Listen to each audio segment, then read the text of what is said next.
I'm Atra El-Nashar in Washington. Joint U.S.-Israeli strikes on Iran called Operation Epic Fury have taken out top members of Iranian leadership, including Supreme Leader Ayatollah Ali Khamenei, a key objective of the strikes and a blow to the Iranian regime that will have major repercussions.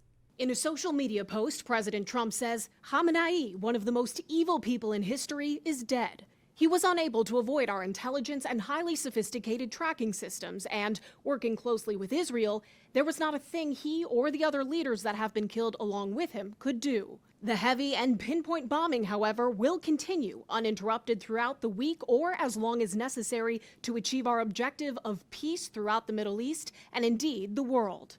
This map of Iran shows just how widespread the U.S.-Israeli strikes have been so far.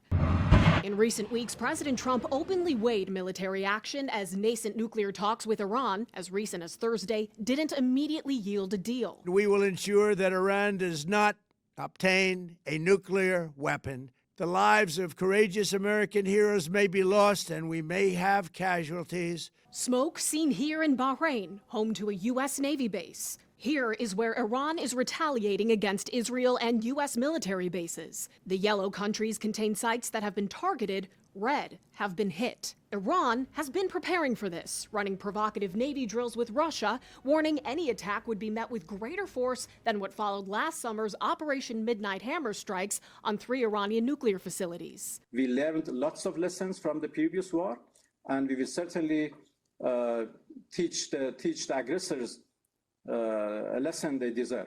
President Trump tells Iranian civilians to, for now, shelter in place. When we are finished, take over your government. It will be yours to take. Back in the U.S., many members of Congress, mostly Democrats, demand clarity on the president's objectives. This sounds an awful lot like it could be Iraq War 2.0.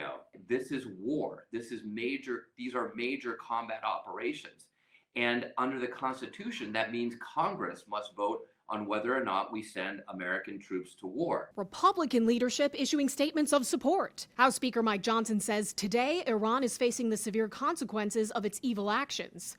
Senate Majority Leader John Thune, I commend President Trump for taking action to thwart these threats. In some of America's biggest cities like Los Angeles, New York City, and here in D.C., police departments are increasing or preparing to increase officer presence at sensitive locations like government buildings and religious sites.